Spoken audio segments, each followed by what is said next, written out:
Mohammed, PadmaSree Awardee, has joined the session. So, Lakshmi Prasad ji.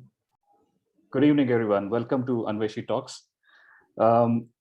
India, as we know, is a very ancient civilization. And the fact that we are 5,000-year-old is now part of common knowledge. From academic debates to social media banter, we see this line being thrown without the fear of being held accountable for its veracity, that we are 5,000 years old. But where does this 5,000-year marker come from?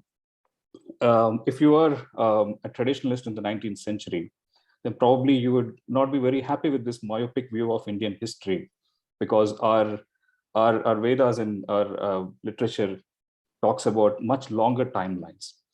At the same time, if you are an Indologist in the 19th century, then probably you wouldn't take Indian history farther than 3,500 years ago, because that was the time when they thought the Aryan invaders came to India and Rig Veda was compiled. There was no meeting ground for these two viewpoints for a long time. But one key discovery changed all this. The discovery of the archaeological sites of Harappa and Mohenjo Daro about 100 years ago has changed the entire narrative. Now here we are facing with a civilization that is as old as the pyramids, but is also as modern as pre-industrialized Europe. Now, the Western Indolgists had to take a backseat and then change their theories. Invasion became migration, and today the whole theory has become a laughing stock. On the traditionalist camp, they had no reason to reject this new discovery, even though it doesn't figure out in any of the Puranas. They owned it up because it empowered them to counter the Indologist accounts. So all this is possible. This meeting ground is possible because of the disciplines of archaeology, epigraphy, numismatics, and more recently, genetics. Now, it is at this point, I would like to introduce our esteemed guest today, eminent archaeologist, PadmaSree Awardee, Dr. K.K. Mohemmud. Dr. Mohemmud doesn't need an introduction. He's a well-known figure. He's been part of many excavations, and which led to many discoveries. He's most famous for his stand on the Ram Mandir issue. He was part of the initial excavation done by Professor B.B. Lal in the 70s. And then he also painstakingly reconstructed the Bhateshwar group of temples under extremely dangerous circumstances by dealing with the dacoits, as well as with the mining lobby. And this story is now a legend. He's also been part of restoration of the temples in Dantewada district of Chhattisgarh, again under dangerous circumstances, by dealing with the Naxalites, by convincing them. He also discovered the Christian past of Fatehpur Sikri by making excavations at the Ibadat Khana, which led to new knowledge. So without further ado, I'd like Dr. K.K. Mohemmud to take over and enlighten us with his knowledge today. Over to you, sir. Thank you very much, Lakshmi Prasad ji, for inviting me for this discussion and a talk with all of you, because you come from various walks of life. And this is very important to know about the culture and civilization of our country. Our culture and civilization goes back to a time when history was very fresh and time stood still. We have monuments that are so still and yet very eerily alive that defies sometimes a belief and imagination. It's a huge country. A huge country means one of the 7th largest countries in the world, with a length of 3,200 kilometers and a width of 2,900 kilometers. A very big country, and we have got almost all the races which you can think of in various parts of the world, because we have got Aryans, we have got Dravidians. I don't know whether you would believe in all those theories. We have got Aryans, we have got Dravidians, we have got Mongoloids, we have got Proto-Australoids, and then a different kinds of people. They have gone from various parts of the world also. So it is a when we talk about India, India is really a museum of world civilization. And but we did not know for a long time about the rich heritage of the country because of the this one invasions at various periods of our checkered history. So I'm not one of those who would be always blaming this European colonial historians, because now there is a trend to blame the colonial historians like Alexander Cunningham or Sir William Jones and many others, that they have created this kind of narrations and they are responsible for this kind of wrong narrations and other things. They tried in their best to rediscover the history of India, because but you know, they had their own limitations. But now new theories have come, new informations have come, on the basis of which we can, of course, we can modify our own opinion. So I'll just go to my slides and take you to those places. So, I mean, we perhaps did not know, because of various invasions and other things, that Mahatma Buddha was an Indian. We did not know. The biggest historians of those times, that was the biggest historian at that time, was Sir William Jones. In 1984, sorry, in 1784, he said that most probably he might be an Egyptian or he is an African. And we, of course, did not know, because Bakhtiyar Khilji in 12th and 13th century, he had completely destroyed our great Nalanda University. He had destroyed our Udantapuri University. He had destroyed our Vikramshila University. He had destroyed our Somapura University and various other universities. And Buddhism was completely wiped out. All the great libraries, Ratnaganja, Ratnodadi, Ratnasagara, these were three very important libraries in Nalanda. All of them were destroyed.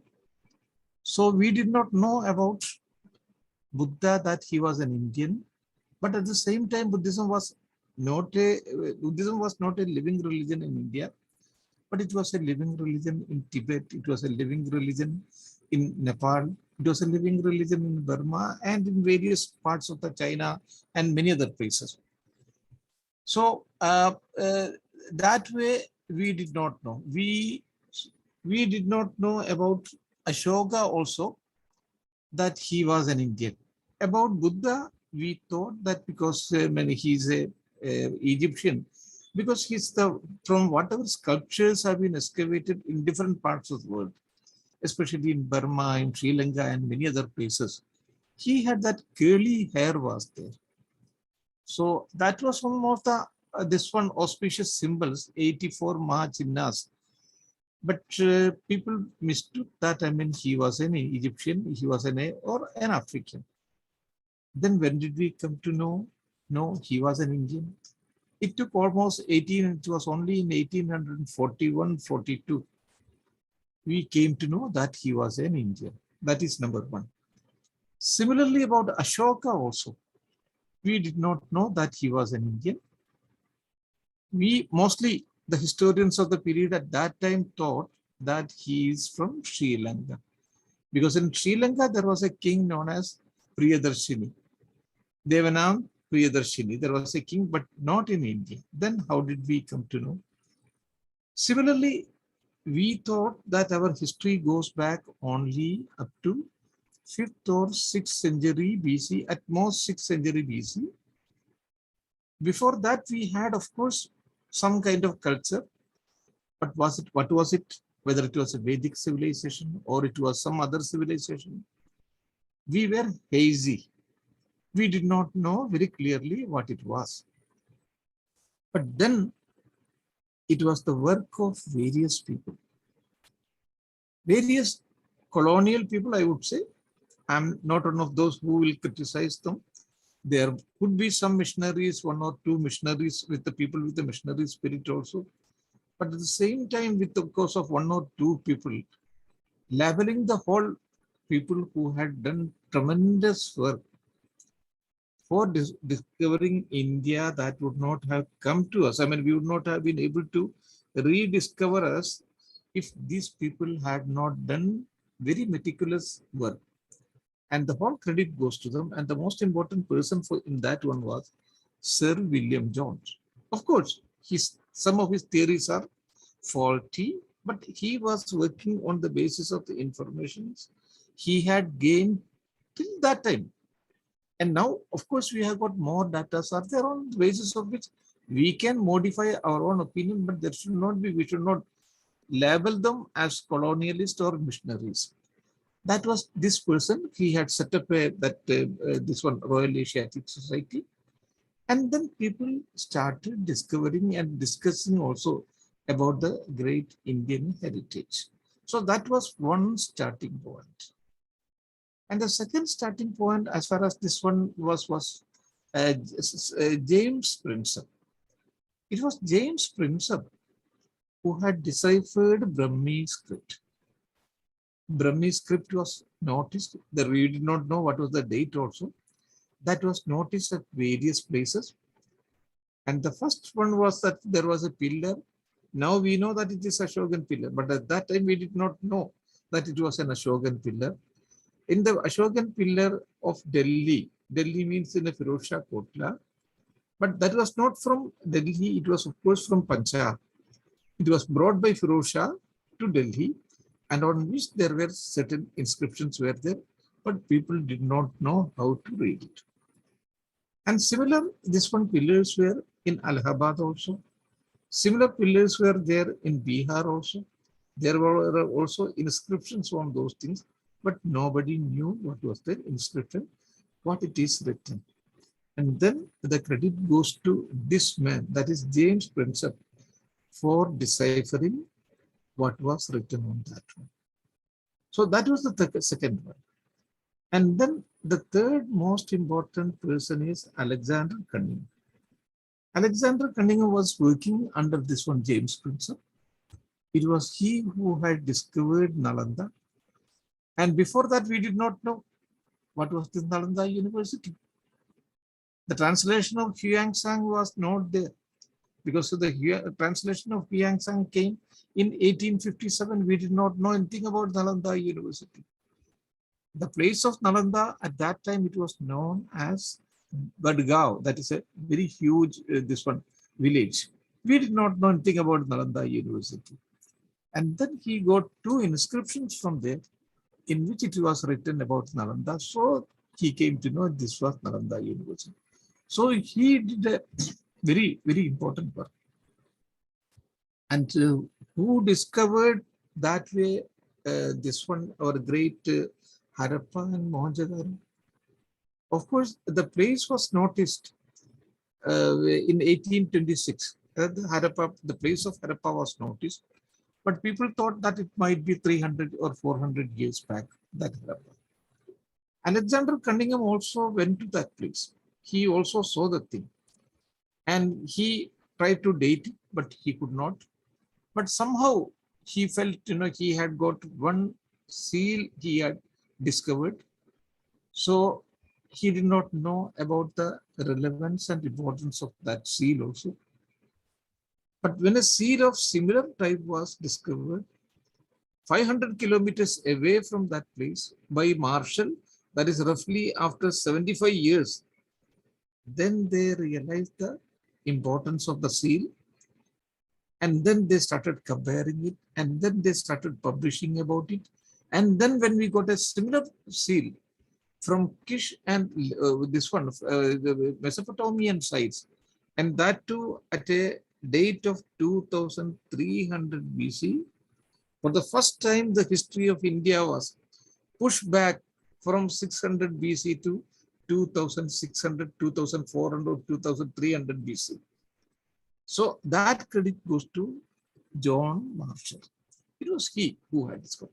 So we'll go into all these details. So just before that, how did archaeology come up in the world context? Of course, in this one, in 78 AD, there was a huge eruption of a volcano. That was in Italy. It is known as Pompeii. Then there was another city known as Herculaneum. The whole city was completely covered. So for 1800 years, it was completely covered. Then it was in 1740 when they were laying pipeline for water. They came to know about a buried city. And then the whole city has been now excavated. So that comes almost 1740, 1750. That was one place, and one was Pompeii, and the second was Harappa. And then the second, the most important city, was the excavation at Troy. Troy, we all know about this one, the Troy, Helen of Troy. We also know about Iliad. Iliad is, of course, it was a war story like our Ramayana. And if there was Helen in the city of Troy, we have got another Sita in the city of this one, Ravana, that is Sri Lanka. So it was a similar story. Heinrich Schliemann, he was a German. He was able to, almost in 1870, he was able to discover the city of Helen, that is the city of Troy, on the basis of the excavations which he had carried out on the basis of Homer. And similarly in India, also a number of people, they carried out the explorations and excavation.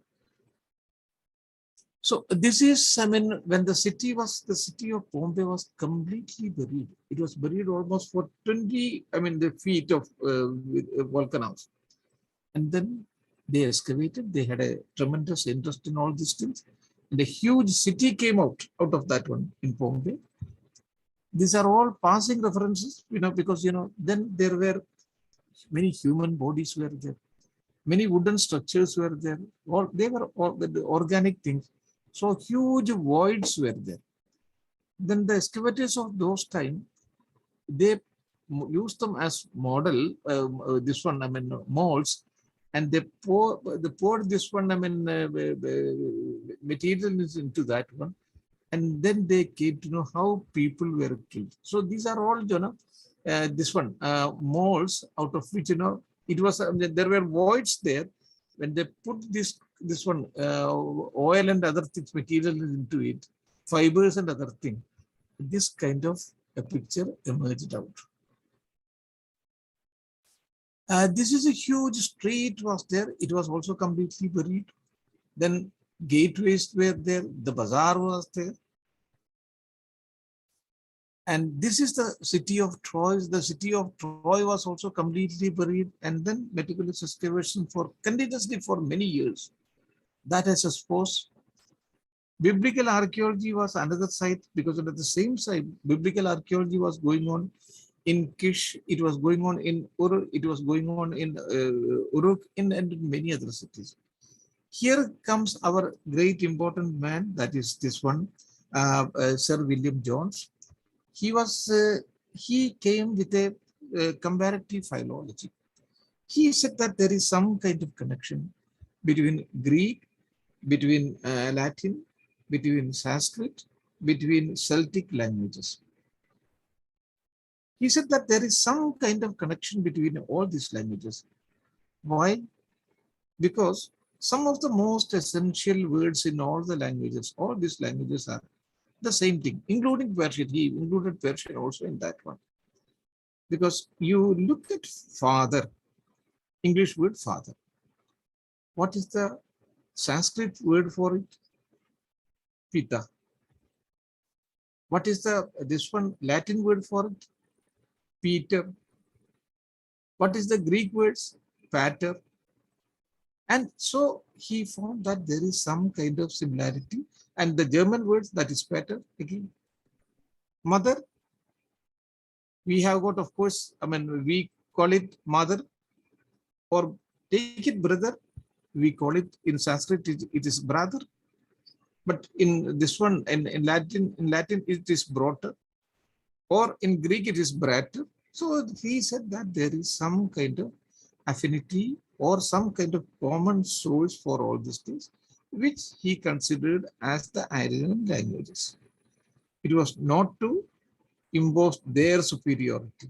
They were already at that time in 1800, they were superior. Of course, they had completed, almost they had taken over many parts of the India, not only India, many parts of the world. So it was not to impose their superiority, but that was a very genuine, this one, I mean, inquisitive mind. So they came with this idea, and then they had a number of Sanskrit scholars also working along with them.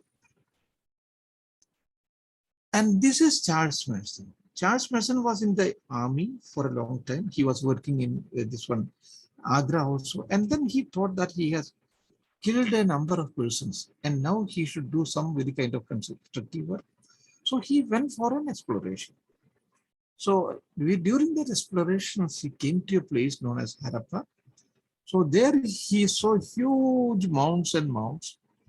He asked the people, what is it? So they said that it might have been there. I mean, the Raja might have been there. He had done something wrong. And then because, the word, I mean, God has punished him. So it might be 600, 700, or sometimes 1,200 years old. And he saw the whole Harappan city like this one. You can just imagine. He has made a sketch also at that time. There was no photography at that time.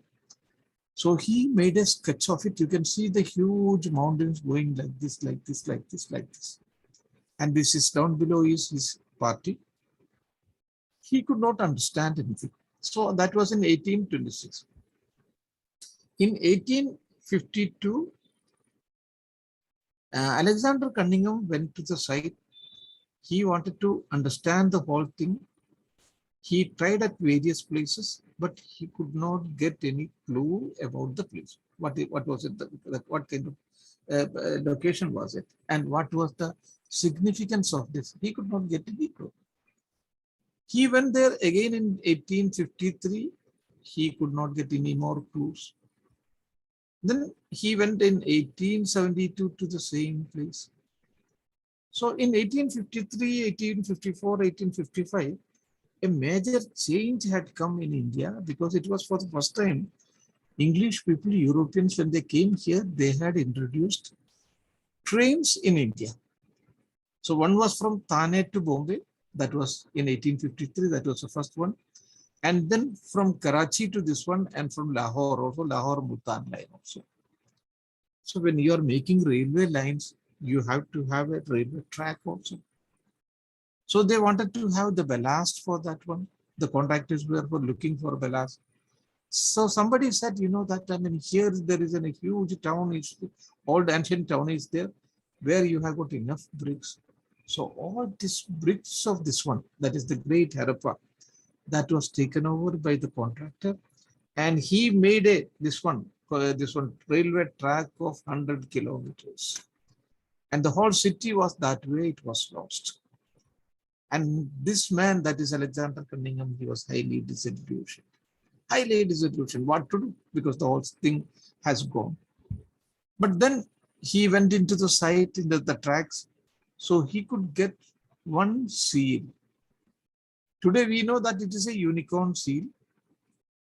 At that seal, he could get only one seal. And then he kept it with him and he tried to look at it, try to understand.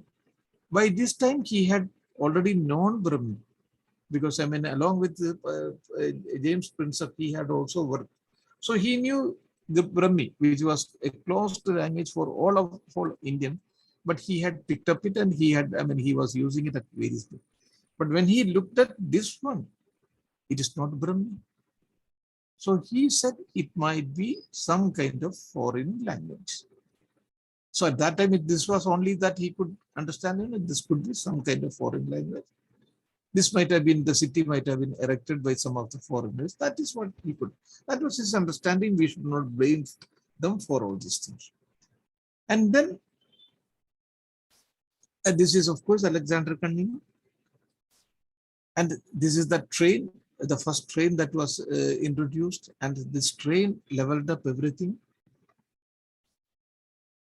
And then when they excavated, they could, as I said, one was during the surface exploration, and when they excavated, they could get this one, that is a small seal. So time went on. Then in 1911, another city was reported. That was Mohenjo. A very great archaeologist went to that site. His name was D.R. Bhandarkar. He went to the site. It was roughly 500 kilometers away from Harappa. He went to the site. He tried to excavate. Somehow, he also could not understand the significance of the place. So he just wrote in his diary, it is only 200 years old, nothing more than that. Because there were bricks, and those bricks were almost like English bricks. So he said, I mean, this might be 200 years old. He could not understand the significance. But then in 1921-22, R.D. Banerjee went to the site under John Marshall. He went to the site. When he excavated, I mean, this one, so before that, Harappa was once more excavated by Dayaram Sani. So he got two more, this one, seals like this one. So he was getting two more seats and they did not understand the significance of it. So they were just trying to stop the excavation. And now we should not go further. We are not going to get anything. So at that time, they got a very significant information that they said that from 500 kilometers away, the site, which was of course brushed aside by the earlier man, that is, I mean, this Bhandarkar, that was re-excavated by R.D. Banerjee, and he has got the same kind of seals. I mean, that is 500 kilometers away from that place. So that was a very vital information. So for the first time, it alerted them, archaeologists of both the places. They said, is there anything between the same two things? Is there anything, any connecting line between the two things? Because it is a different period. So in those periods, having two seals of the same kind at two very different places, 500 kilometers away, that was very significant. Then they got more information. See the bricks which they have been using, that is 30 centimeter into 15 centimeter into 7 centimeter.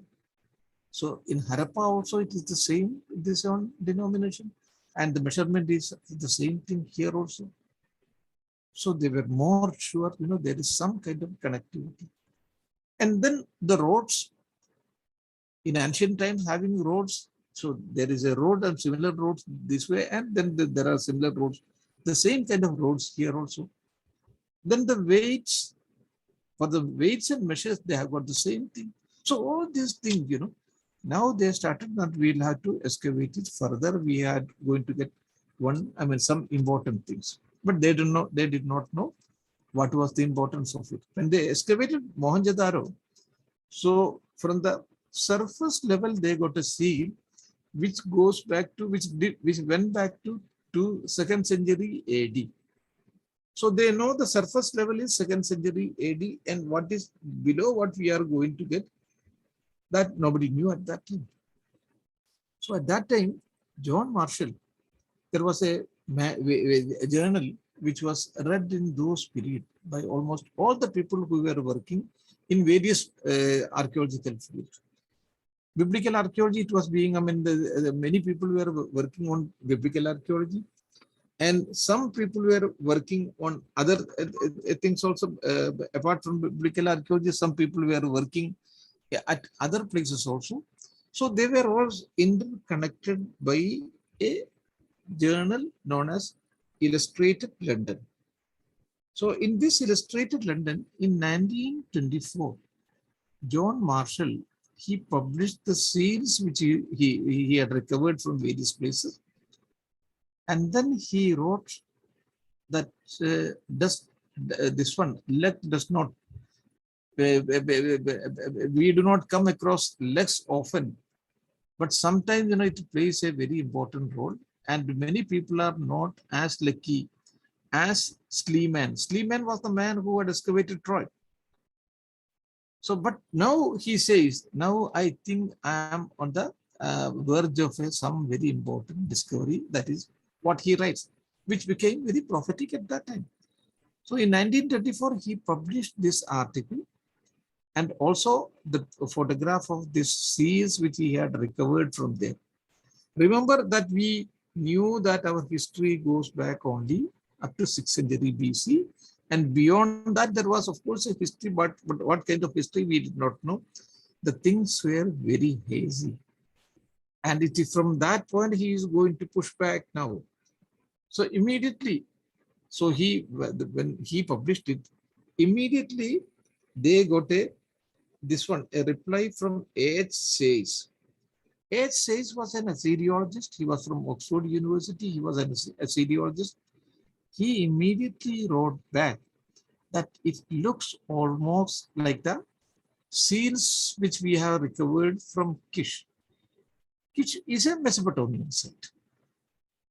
It looks almost like that seals which we have recovered from Kish and from Susa, also two important sites of the biblical archaeology. So that was a very important, this one, discovery also, and that was a very important piece of information also for this man. And then in the next, this one journal, Ernest Mackay, he was another man who was working in the field. He said that they have got exactly the same kind of seal, a ditto, a replica of the same thing from a level of 2300 BC in Kish and at this place. So that changed the whole perspective of looking at Indian history. For the first time, we came to know that our history goes back to 2300 BC. It could be modified further. Not only that, more important was that we had trade relations.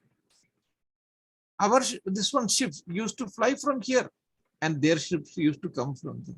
So we had trade relations also with all these countries. So we came to the two very important information pieces that again changed the whole perspective of looking at it. This was that kind of seal. That was the first seal which Cunningham got. There was another man known as Clark. He got it. He looked at it. It was not like an Indian bull because it doesn't have a hump. And then there were small 6 letters were there. He looked at it this way, that way. He could not get them and he could not gather any information. So he just kept it. And then it was, after 75 years, when they got this other seed from the other place, that is from Mohenjo, then it created the curiosity. This is this one, Bhandarkar Saab, who lost an opportunity because it happens. It is not his mistake because often it happens. Now there is a library also, this one, Bhandarkar library is also. But sometimes it happens in archaeology, it has happened with us, all of us. And then when they excavated this place, this is the great John Marshall. And when they excavated it, and this was this R.D. Banerjee. It was he who was looking after the thing there. Immediately he reported that we have got a very important piece of information. And these were bulls like this one. Now we know that these are Harappan bulls, but at that time they did not know. And many other seals also. So you have an array of seals. So we know about Mohenjo-daro. We have, I'm not taking much time for all this thing. These are all the information, we all know. And just look at the kind of ornaments which they were wearing. What a beautiful, ornaments. And how did they make it? Their technology. It is what, the technology, we should congratulate them. And just look at it, how they could shape all these things this way.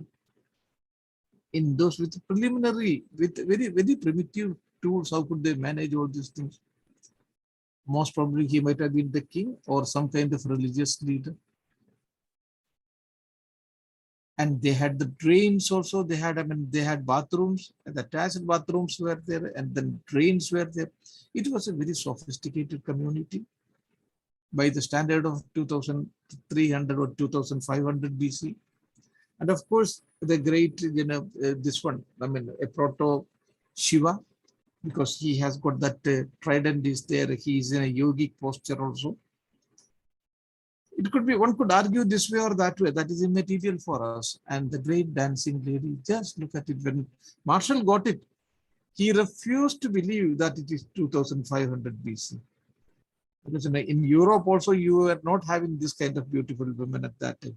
I mean, dancing women. It is from that Mohenjo film, just. And they had cards also of this kind. This is, of course, a toy cart. But of course, if the toy cart is there, I mean, then there might have been the bigger carts might have been there.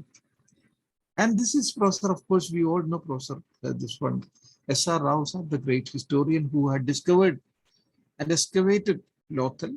And it was not only that one, he had also discovered our great, another, that was through maritime archaeology. So he was Krishna's Dwaraga also. He is, of course, from Bangalore, and a great man. I had the privilege of learning under him.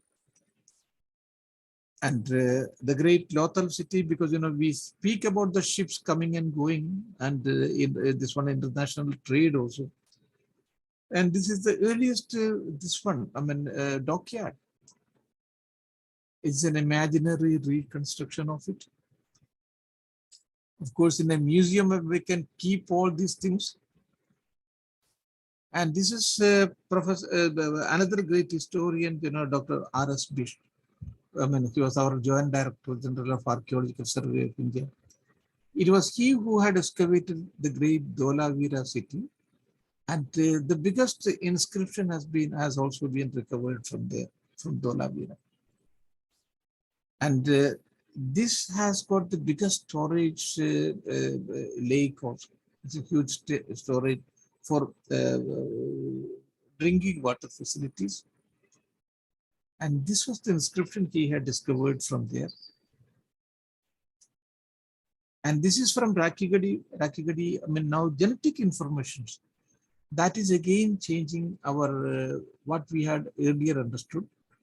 So genetics is now coming into the field, and that is going to change our perspectives. And this is again, of course, a museum. Actually, in Archaeological Survey of India and in Ministry of Culture, they should have made museums like this one and interpreted the whole thing to the world, which of course neither Archaeological Survey of India nor other Ministry of Culture is doing. Everyone would say that the great, I mean, Gauravshali Itihas ke baare mein, all the parties would say, and especially BJP would speak about the Gauravshali Itihas, but their contribution to the Gauravshali Itihas is very minimal.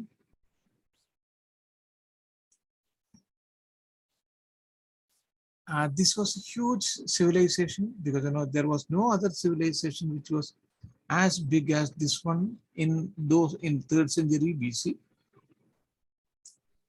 And now we'll come to that this one, that is the Buddhist heritage, because about the Buddhist heritage also we did not know that Buddha was an Indian. And about this pillar also, this is of course in Delhi, Firoz Shah Kotla. Firoz Shah, he was highly impressed by seeing this pillar.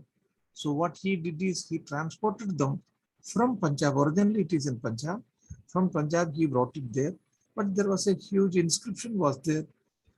Firoz Shah, he tried his level best to get very good scholars to read about it, but nobody could read it at that time. So when they went to, then when they explored it, that is again the credit goes to these people, that is colonial historians. When they went to Allahabad, there they could see a pillar.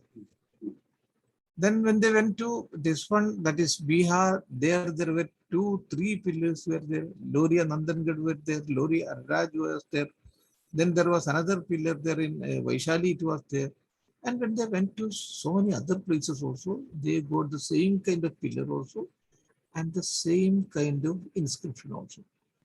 Now the question comes, I mean, who was this king? Who was, I mean, he was not only in various parts of India, he was there, I mean his inscriptions were there in Pakistan also, his inscriptions were there.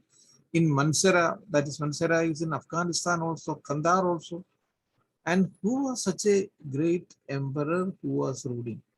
We did not know about Ashoka. Ashoka, there were certain mentions in some of the Puranas, but nobody knew that it was erected by Ashoka.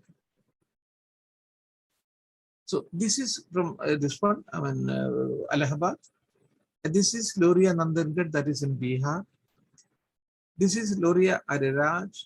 So similarly, so then this man said, Princip said, that all these are in the same kind of language. And how to read it, because in all other places, for example, there were similar problems in Egypt also, there were similar problems in this one, in Persia also. But they were lucky, they got a trilingual inscription. Trilingual inscription means one language would be Greek, another would be Demotic, and the third one would be hieroglyphic. So if you have, because hieroglyphic was not known, that was a language of this one, that was the language of Egypt, but they did not know what was written in hieroglyphic, and what was written in Demotic, that also they did not know, but it was written in Greek. The Greek was a language which was known. So on the basis of the Greek, they could discover these two. That did not happen in India. Then in Persia, Behistun inscription is there. So that is also in Elamite inscription, that is in Old Persian inscription, and then in cuneiform also, on the basis of which they could decipher. But that did not happen in India. And then how could we discover our own this one Burmese script? And they further said that up to Orissa also the same kind of language is being used. So who is that man? So then this is on the other side, that is, in Rajasthan side. So there also it is the same language. Then they discovered some more various other things also at various parts of the country. This is this one, Behistun inscription of Persia. It was in 3 languages, so it on the basis of which it was easy to identify. This is that this one, the inscription in the lower part, you have that Greek language is there. In the middle part, it is Demotic is there, and then you have on the top hieroglyphic. So it was easy. But very fortunately, all these people, they were working on Indo-Greek coins. Indo-Greek coins means after the departure of Alexander, a number of dynasties ruled from here. So they were Greeks. So they had minted certain coins, and in coins, they had given both the Brahmi script also, and fortunately, in Greek script also. So Greek script is not. So you can see on the left side, it is written Agado close. That is on the lower part, it is written on Agado close. And on the upper part, it is Raje Agado close, but not Raje, but the Regia Agado close. And here on the right one, that is on the left one. On the left one, it is written Agado close here. So you can see this is, in this one Greek, and this one is in Brahmi. So this gives them the initial clue. They got near about 10 to 12 words from this one. And then there was one more, this one, coin like this one, that was Pantaloon.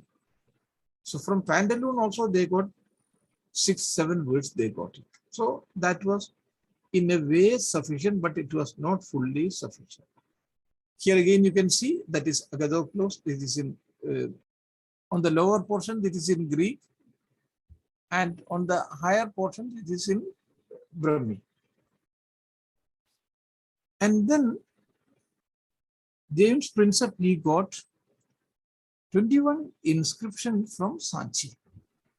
So from in that 21 inscription, all the inscriptions that had different letters, but the last 3 things, that was the same thing in all the in all the 21 inscriptions. So he just presumed that this might be on the left side. The variant was the name of the people, but the last word is gifted, that is Danam. He just presumed it. Danam, this was gifted by such and such man, this was gifted by such and such man, this was gifted by such and such man. So he just presumed that that might be Danam. And that proved to be correct, on the basis of which he could identify, he could read almost all the inscription which were there, which was done by Ashoka. And then we did not know, as I said, that Ashoka was an Indian. We did not know. Then Calcutta Bharat inscription. This they read it. So in this inscription, it is that Priyadashi Raja Magade Sangam Abhivadedanam. Priyadashi Raja Magade. Now Priyadashi, that is the name of the king.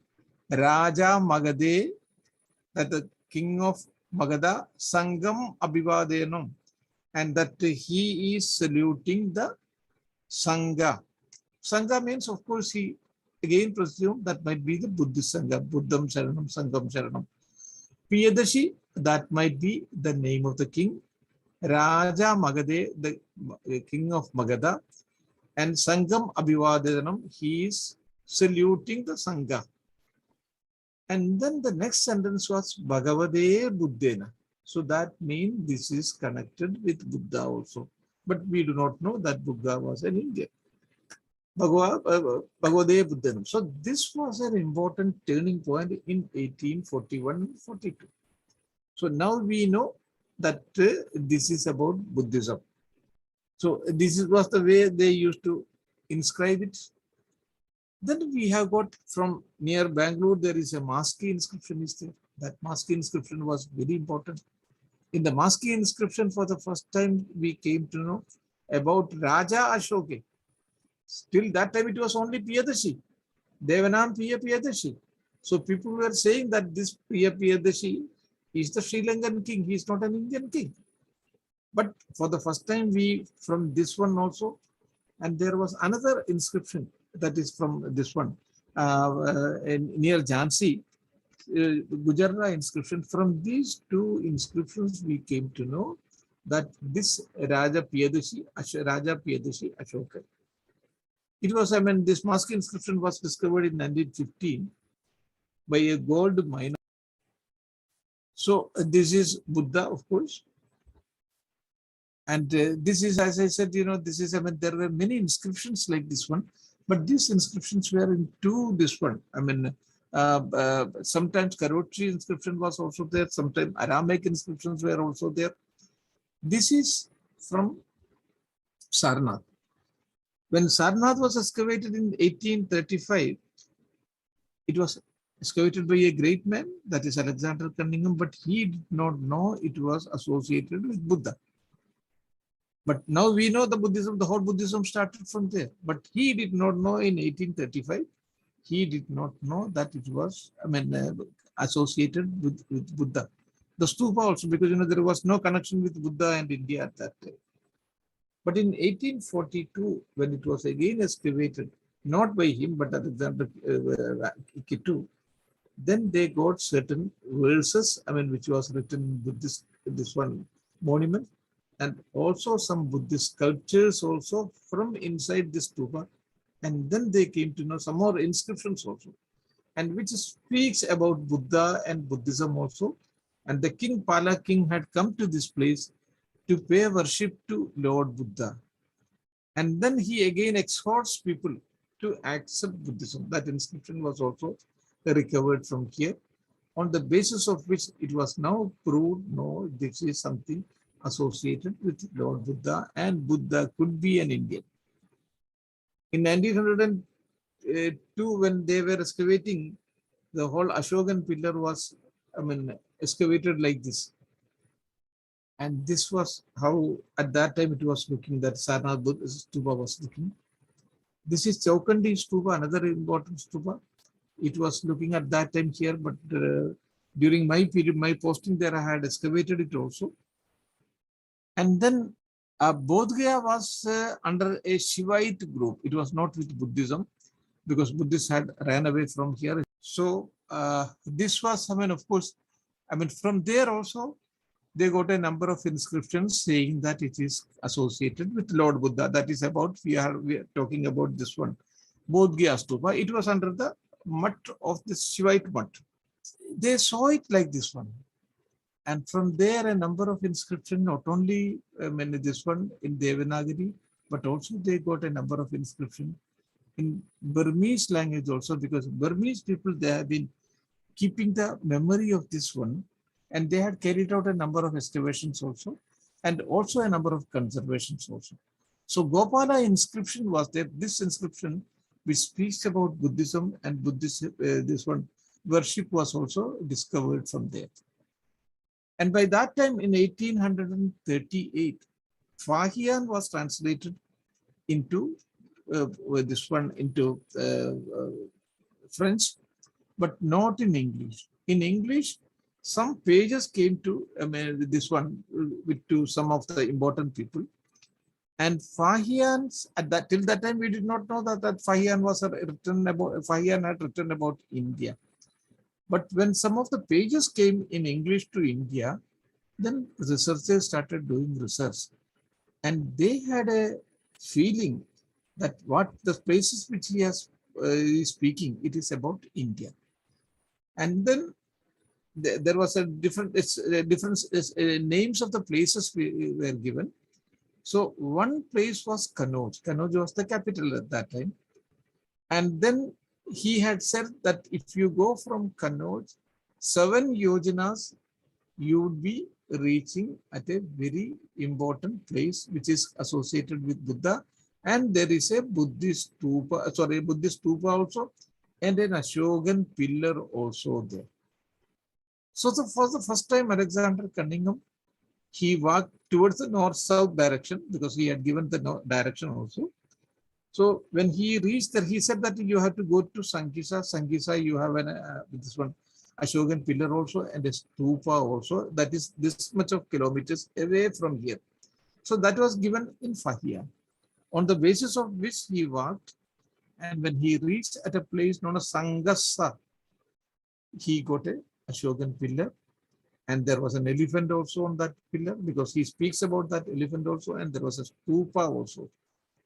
By now, people came to know, I mean, all these places, I mean, where about Fahian was speaking about India only. And then they started discovering various places like not only Sankisa, Shravasti, and various other places also. But Fahian had not gone to Nalanda.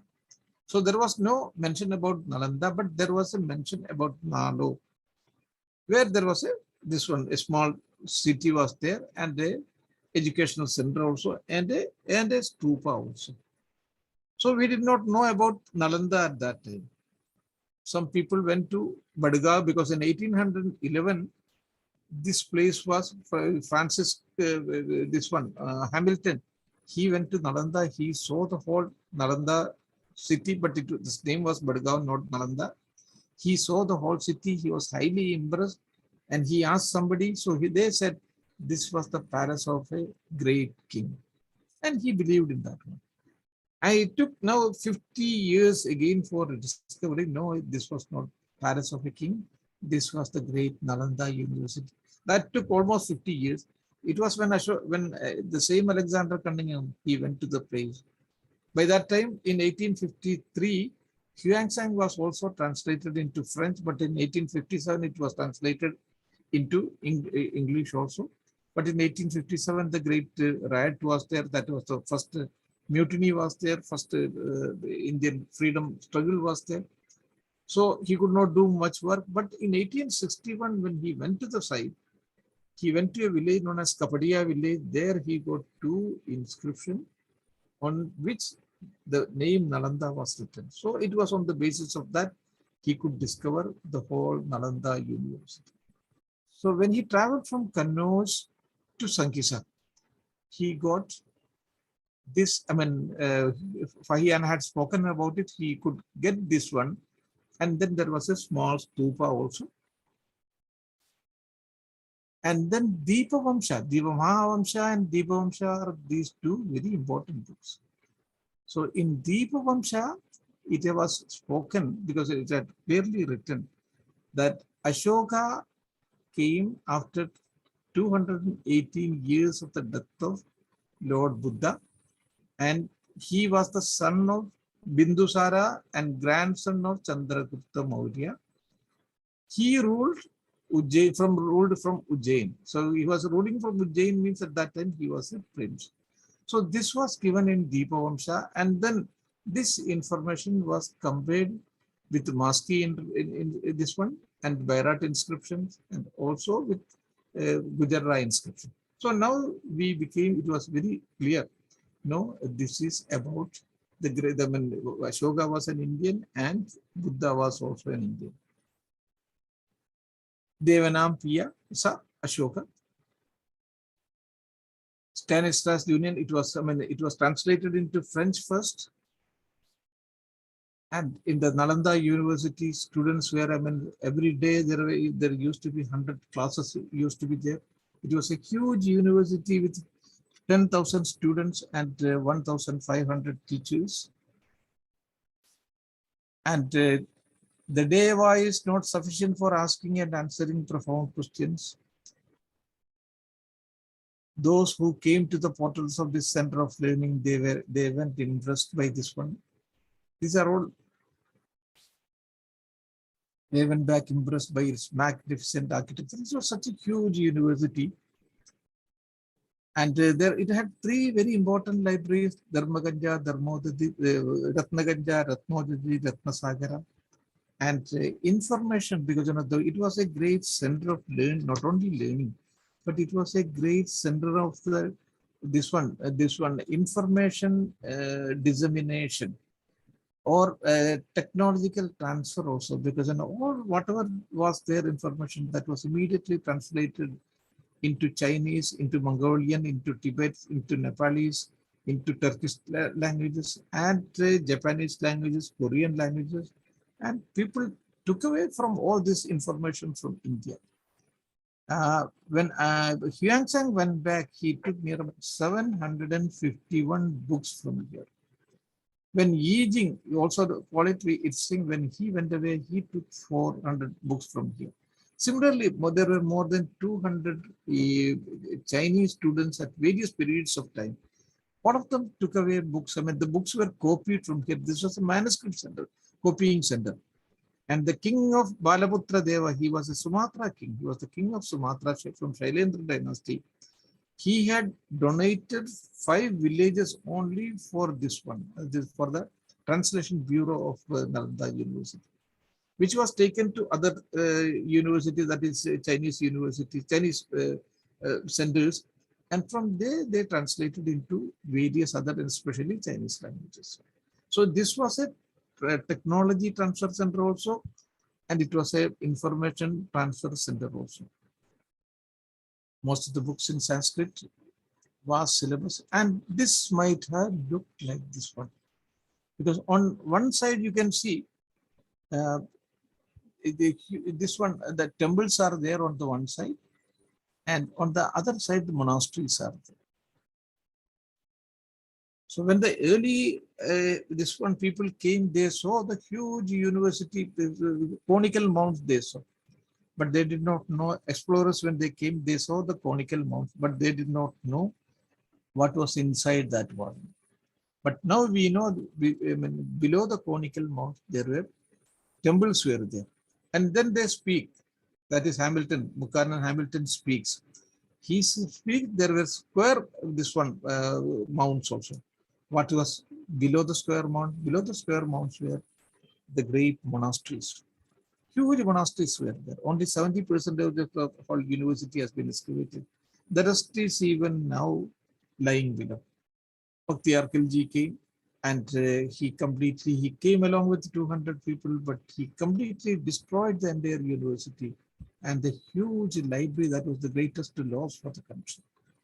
The whole university and the whole library was completely burnt to the ground. And when all of them were killed, he called some people to read, but all the people had died. So when they started getting the seal, Sri Nalandaya Mahavihara Adya Bhikshu Sangarsya, then we came to know that it was the great Nalanda University. And the earlier people they saw, when this one, Francis Hamilton came, he saw like this one, huge mounds. That is a conical mound. Conical mound means, that means it is, I mean, in this one, I mean, temples you are going to get from below. This on this side, you can see this other type of mounds also. This is square mounds you can see. The square mounds are, I mean, you are going to get the monasteries. Again, they had seen it like this one from out of this one Archaeological Survey of India. Then almost for for the last 160 years, they excavated it. And in the earlier period, it was the prisoners who were used for the excavating it. The square monasteries came up. So it was the platform for the teacher to sit, and the students would be sitting in front of it. And there was a well also for drawing water. And this was because since it was deserted, it was occupied by a number of people, that is, I mean, shepherds. Shepherds, they did not know that they were occupying on the top of one of the greatest universities in the world. So they made one house first, and when the numbers increased, they made one more house on this side. And now for the early archaeologists, they had to dismantle the house for excavating it. So when they dismantled, they got this corner tower. This corner tower was where I have written 1. They got this corner tower. This house is, that is number 2, is yet to be discovered, yet to be dismantled. And then it was also dismantled. So, I mean, they went further down. So one corner tower, the one full corner tower came. If there is one corner, I mean, you are discovering the corner, if you are getting one corner tower, that means as per Panchayatana, you are going to get 4 more corner towers. So you can see 2 corner towers, and similarly, all these things come. So you can just see, because earlier there was only one house, and then the second house also came up. But here, I mean, we have dismantled the second house, and when we went further down, the whole corner tower came. Then one more corner tower, one more this one. This is third temple number 3. So similarly, a number of earlier it might have looked like this one, and then a number of sculptures also.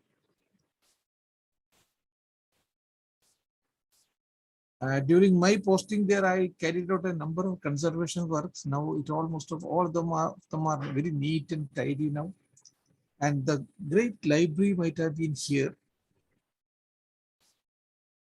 Now, Yang says that it was 4-storied. I mean, all the monasteries were 4-storied, but how to say it was 4-storied? So here we got this one also, that is this staircases to go up. So the excavation is going on, because earlier you had seen it like this one. And now just look at it. Just look at it. What a majestic university has come up. From this one, again, just look at it. One cannot imagine such a great university out there. So all this have come up from the earlier portions, which was completely buried. 160 years have taken, but even now only 70% of the university has been excavated. 30% of the university is still buried. We have been trying our best to impress upon the government. If the government wanted, it's very easy for them. But there is no will to do all these things. You might be making many hundred international universities in the name of Nalanda. But what about the original Nalanda University? Whatever is buried there, because many people have built houses there, that area should have been acquired, that should have been excavated. Present it in a very beautiful way to the whole world. I mean, make system of this one guiding compulsory, so that people, otherwise, what happens is the people just come, they just see some of this one, they don't understand the history, they don't know how to view a monument, how to go to a monument, what was the history. And here was Huang Shang who had come, who had traveled 16,000 kilometers only to study in Nalanda. Only to study in Nalanda. And when he went out, he took 756 books. Almost 200 students, who had come from this one China, they have been doing it like that one. They came on food, they came on elephants, sometimes they came on the horses also. But it was slowly, because if you tell this history, that would change your own Kundalini also. Because you have to put a tongue in each and every stone. The stones will speak to you. And a similar, the government should, what the government should do, had made a proposal also that, before entering Nalanda, you have to have a small film about Nalanda. Recently, I have also made a small documentary that should be shown to the people so that they should know what was the history, the heritage of our this one. And then take them with a guide, not without a guide. You should always have a guide. Take them to all these places, like our great Hampi. They would be able to put a tongue in each and every stone. And by the time you come back, you would be a completely surcharged man. You would be a completely different man. Because that kind of experience we should be able to provide in all our monuments. That will raise our Kundalini. You would be a completely different man by the time you come back. But the government is not thinking about all this. Whichever government, whether it is a Congress government or it's a BJP government, and the BJP government, I say that they have completely destroyed the Archaeological Survey of India. So these are all, and there was timekeeping was also there. And it was for timekeeping. So I think now I have taken enough of your time. It is almost more than 1 hour, and I'll stop it here because there are so many things to say, but it will take time. And these are all the conservations and preservation that was going on during my posting there. I've been trying to now, because earlier it was the understanding was it was in the antiquity of Nalanda goes back only up to 5th century AD, but now the recent researchers have gone that it goes back to 3rd century BCE. And for removing mud, there was a train also, because there was many trains were there. So they used to have a patri, that is a rail on which it used to run. So these are various people, because I used to associate the people, because you should not be an island. An archaeological officer should not be an island. You have to get the people, you have to get the monks, you have to get the schools, because I used to tell the people that you should come and help Archaeological Survey of India. Archaeological Survey of India is running on a very shoestring budget. It doesn't have any funds like tourism department. But people can come and help. When you come and help a monument which was built during the period of Ashoka, which means you are becoming a shareholder with Ashoka, or with Chandragupta Maurya, or with such great people. So I used to instill this kind of feeling, and then take an oath in front of the monument that you will not be scribbling on the monument. Because if you go to Hampi, Ayhole, Pattadakal, Badami, and all these places, you will be finding number of people writing their name. So you have to stop the students. So the students used to come, they used to do Karseva, and the monks also used to come and instill a new confidence, a new education method in them, and also tell them that this is your proud heritage. It is for you to conserve and preserve it.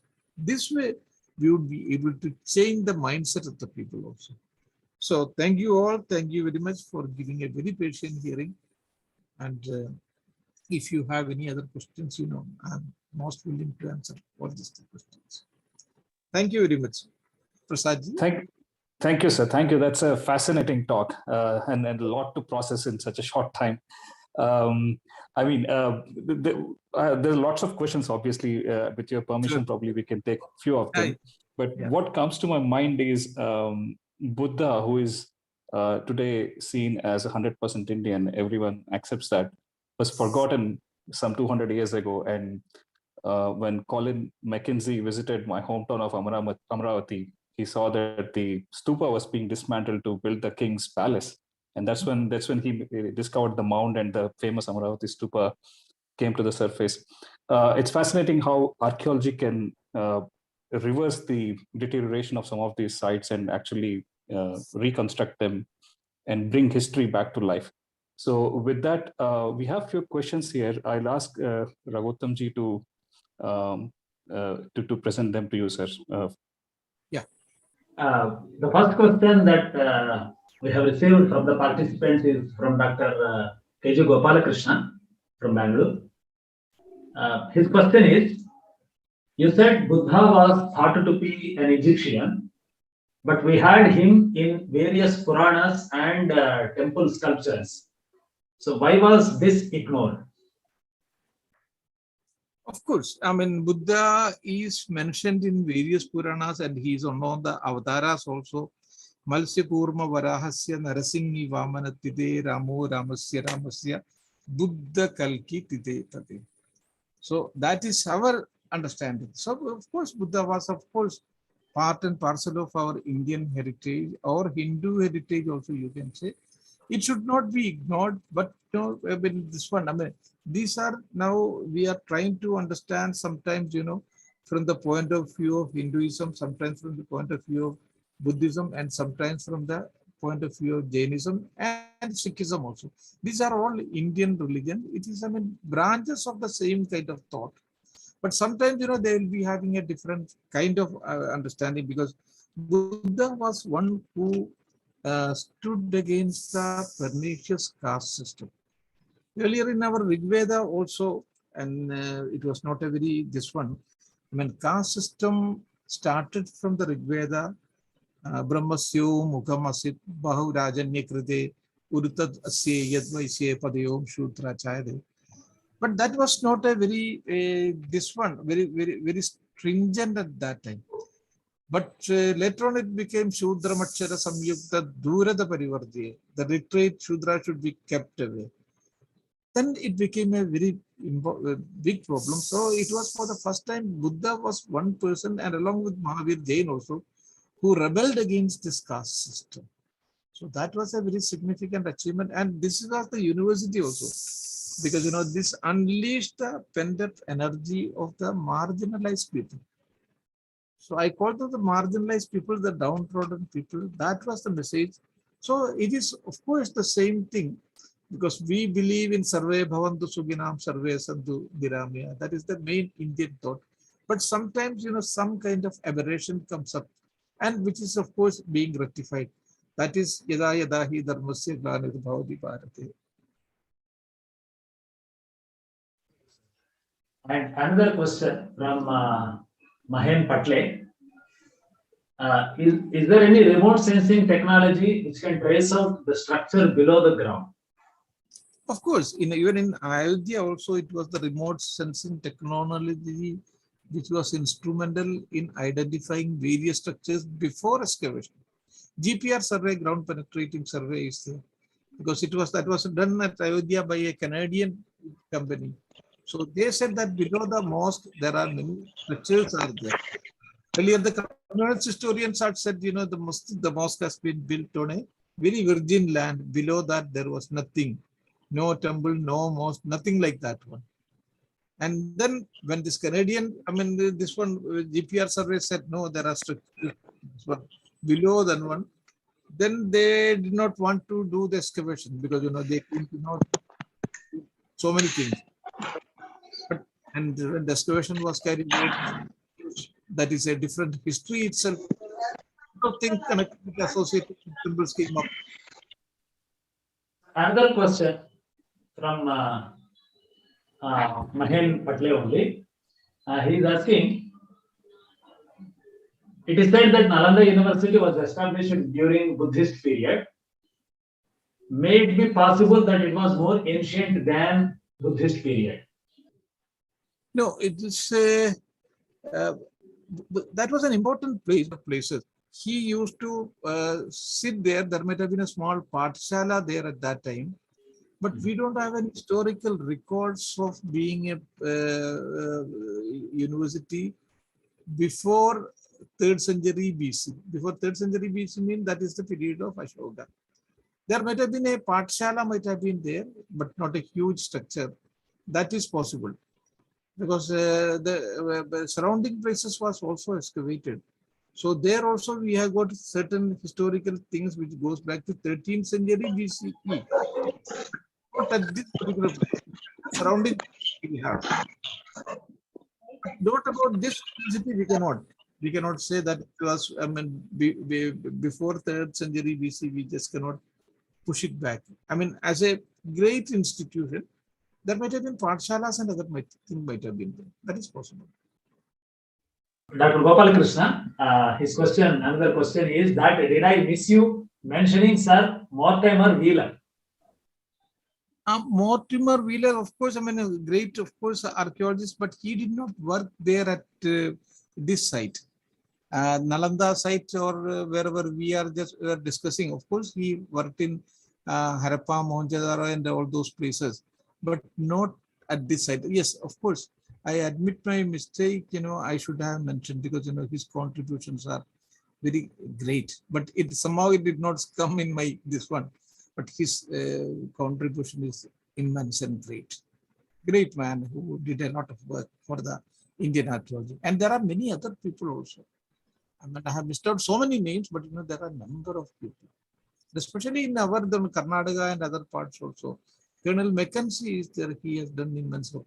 Amaravati, Rashmi Prasad ji was talking about Amaravati and various other places. Great people, they have done a lot of people works. On what other archaeological sites except Ayodhya, the GPR technique was used? And nowadays, because that is a new technology, so in almost all the recent excavations, we are using the same kind of technique. Because earlier it was not there, so it was not easily available also. But now it is easily available. There are a number of scientific institutions that are helping us, Archaeological Survey of India. In new excavations, we are, mostly we are using it now. Yes, but on what sites actually?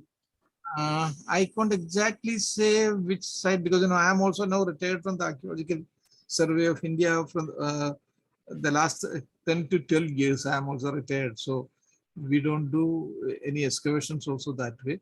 But in almost all the sites now they are using it. Amitji, would you like to try once again? Yes, sir. So, Namaskar, Mohammed. I have a question. Yeah. First, thank you, sir, for such a fantastic lecture. The first question comes to my mind: कि the destruction of Nalanda, how it affected our history? उससे हमें क्या नुकसान हुआ actually? हम कितना पीछे चले गए इतिहास में और बाकी क्षेत्रों में? मेरा ख्याल में it was इतना बड़ा मार पड़ा है for the whole Indian civilization. Because the entire knowledge system was completely lost. Not only it was lost to India, it was of course a gain for other countries like China, Japan, this one, Korea, and all other this one. So we have been pushed back. It was a great pushback for us. How to quantify it in terms of this one, I can't say. But this was the biggest setback which Indian civilization received in the hands of this one, Bakhtiyar Khilji and other people. Great loss for the country. Actually, जो books ये ले गए Chinese and Japanese, can't we copy them and brought it back to India now? We have been this one. It has been the government should take interest in all these things.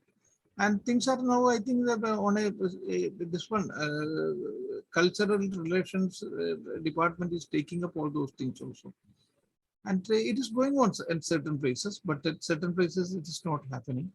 The government should have people like Sri Jagmohan ji, and especially for the Ministry of Culture and Tourism, there should be some passionate people like Jagmohan ji during this one.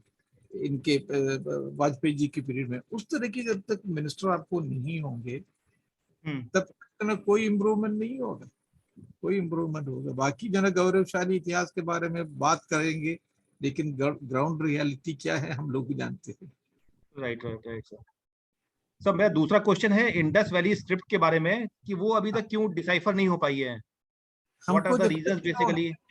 हाँ, हमको जब तक जो ना bilingual या ट्राइलिंगल ये नहीं मिलेंगे तब तक जो ना I mean it is very difficult to decipher it, and वो भी बहुत ज्यादा नहीं है, इसमें तो only 20 words are there, so it is almost like hieroglyphic जैसे है। तो इसको जो ना जब वो नहीं मिलेंगे, ट्राइलिंग लैंग्वेज नहीं मिलेंगे, बड़ा मुश्किल है, हो नहीं पाएगा।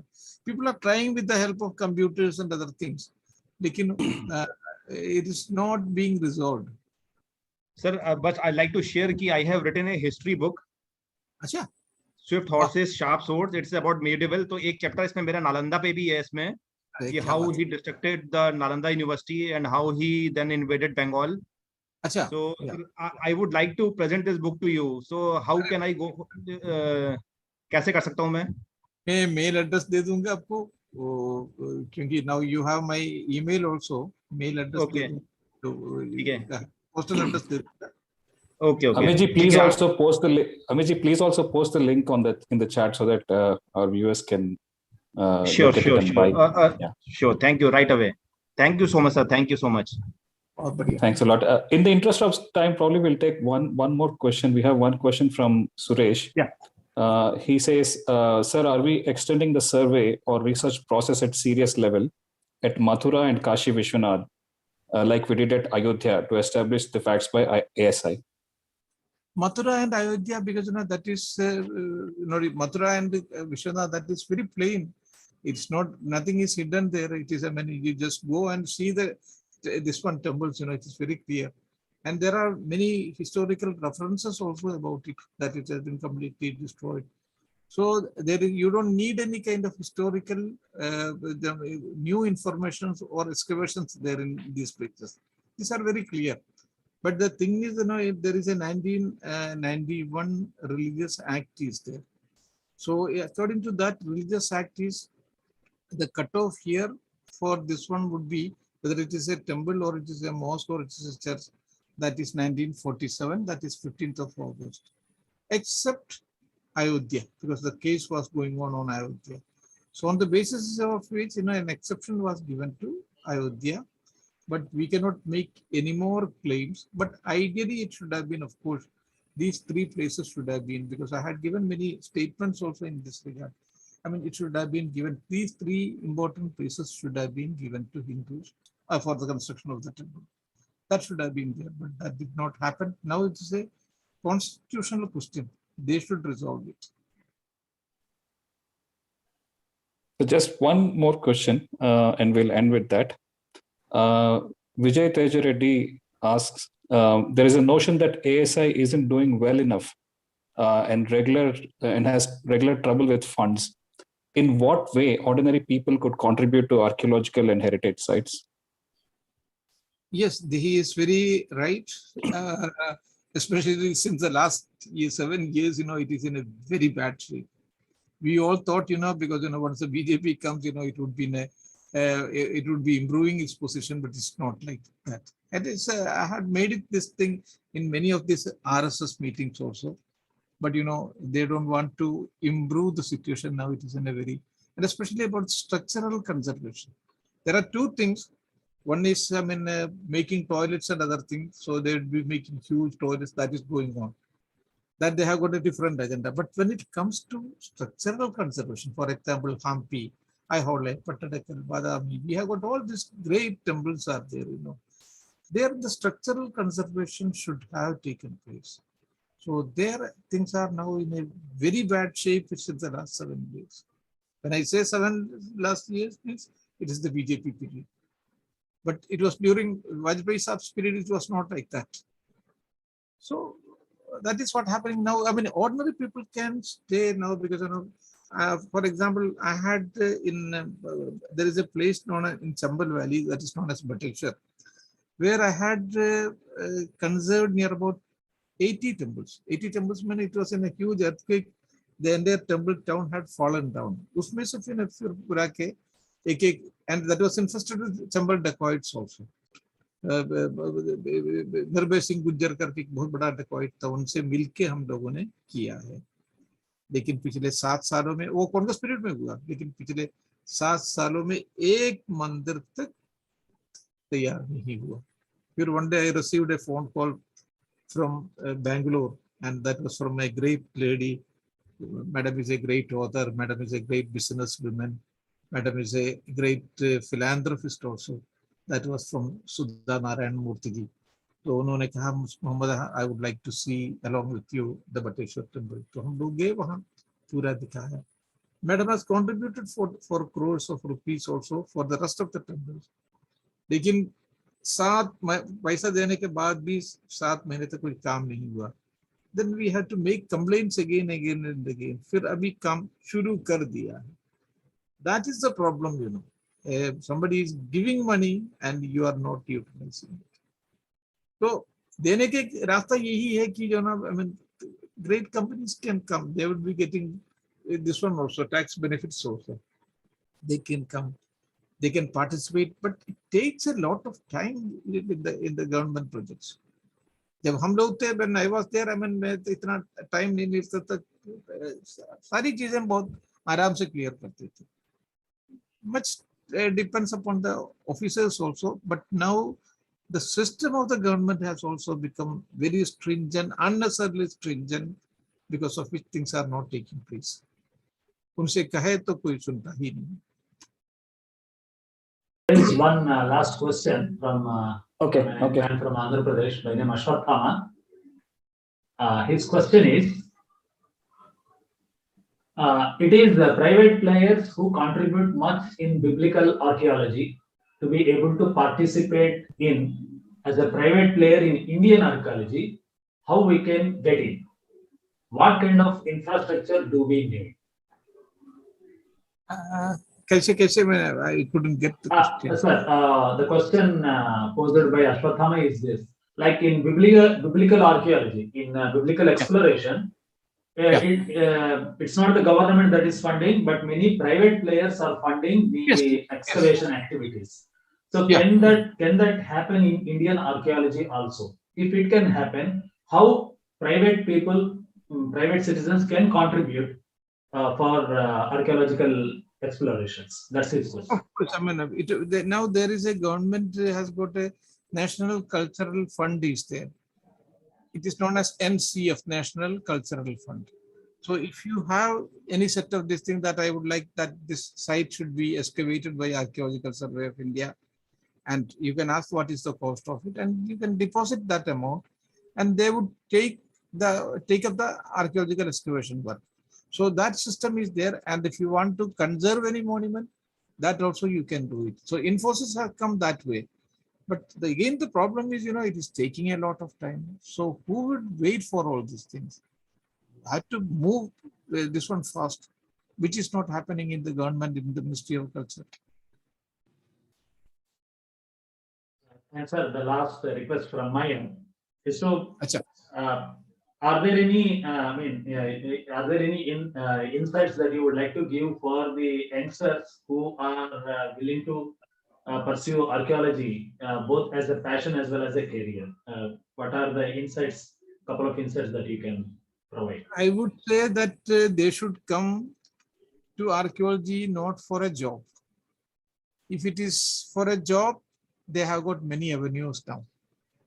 They have got IT is there, they have got management is there, they have got this one, as physicians they can serve.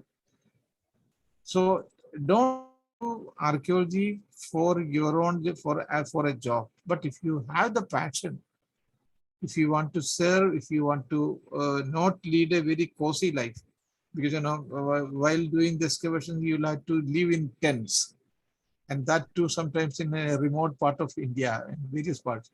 क्योंकि जब मैं इनसे बात बटेश्वर में काम करता था, तो हम लोग जो ना ये वही उसी तरीके के जगह पे जाके रहते थे, और उसी तरीके से तंबू में आपको रहना पड़ेगा, या कभी कभी नक्सल से आपको डील करना पड़ेगा. While I was working in Samlur, that is Jagdalpur में, छत्तीसगढ़ में, तो they would sometimes kidnap you, फिर उनसे आपको बात करना पड़ेगा. It is an adventurous job, आपको कभी कभी वो भी करना पड़ेगा. लेकिन बैंगलोर वगैरह में तो खैर you are in a better position. Otherwise don't come unless you have a passion for the subject. अगर पैशन है you can have your own salary without doing work for even a single day. तो मैं वही कहता हूँ, फिर आपको काम करने की जरूरत नहीं होगा, क्योंकि ये आपका जो हॉबी है, तो हॉबी के लिए आपको पैसा मिल रहा है, but not a very remunerative job also, unless sometimes luck plays a very important part. तो कभी कभी आप ऊपर पहुंच जाते हैं, otherwise it's not a very costly job, but a one which can be recommended for. Yeah, there's a lot more questions, I believe, but I think in the interest of time, we'll have to have a hard stop here. Thanks a lot, Dr. Mohammed. This is a scintillating talk. And I think this will ignite a lot of interest in archaeology and also give them some guidance for those who want to contribute to our culture and heritage and archaeology in general in many ways. I hope you will also grace us one more time sometime later at your convenience. So with that, sir, thanks a lot. Thank you for joining us today. Welcome, sir. Welcome. Thank you so much for giving a very patient hearing. Thank you. It's a delight, sir. It's a delight. It's a privilege. Thanks a lot. Thanks everyone for joining. Thank you. Thank you. We sincerely thank all the participants for their patience and participation. Thank you. We will end the session now. Thank you all.